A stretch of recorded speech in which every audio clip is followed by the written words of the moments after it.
4 days after Beau's funeral, I watched Joe shave and put on his suit. I saw him steel himself in the mirror, take a breath, put his shoulders back, and walk out into a world empty of our son. He went back to work. That's just who he is. There are times when I couldn't even imagine how he did it, how he put one foot in front of the other and kept going. He does it for you.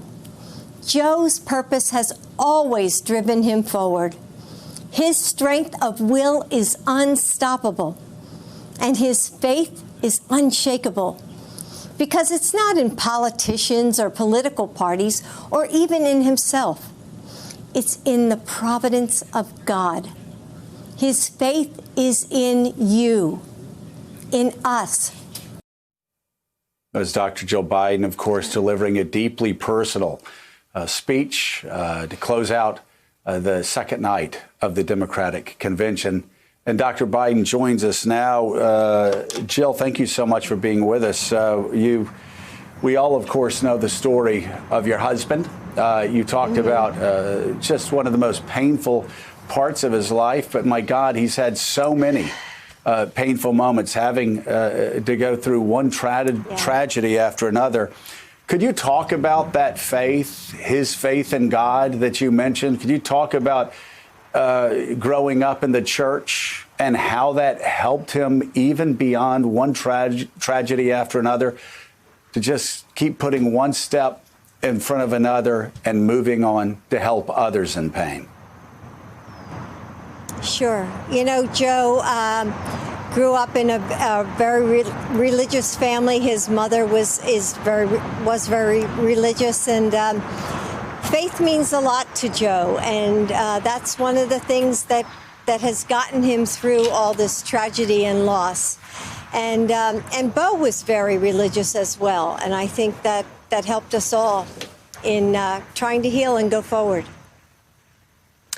Your speech last night was really moving and really personal, and we've gotten to know each other over the years, and I've always been a great sort of admirer of you and what you have done with your husband's time serving as vice president.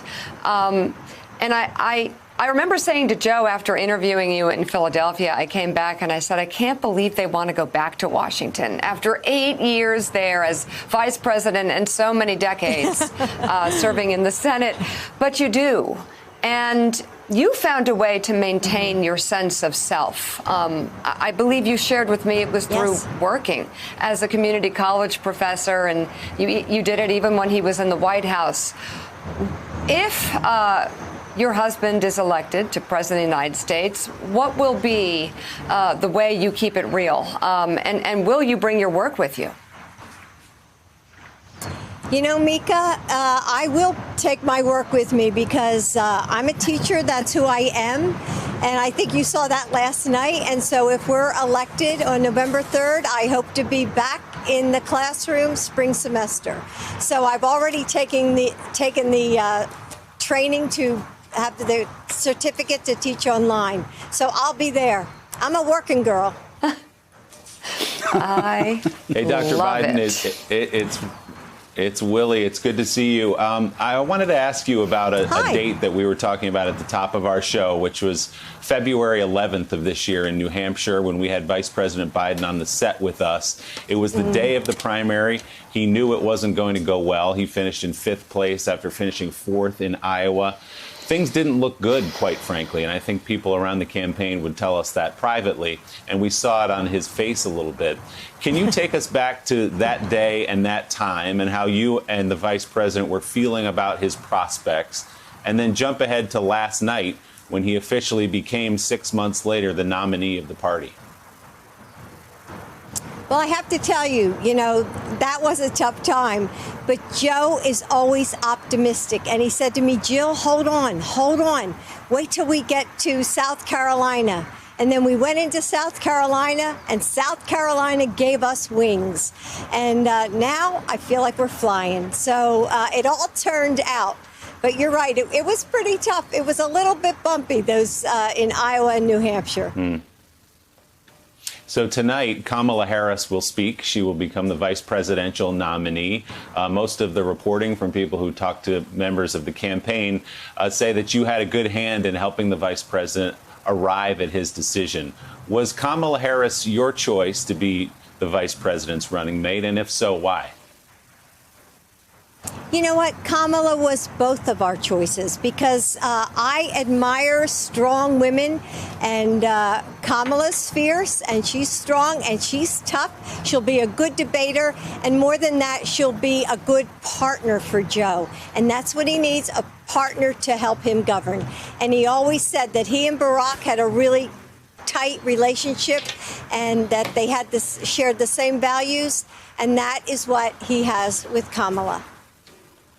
So, Jill, this morning we got word that not only Notre Dame, but also Michigan State now is going to be suspending in-person classes. We heard UNC a few days ago making that decision. We all have kids, and we all have kids that want to get back to school, that want to see their friends. We have reports of depression and thoughts of suicide rising to record levels among young adolescents.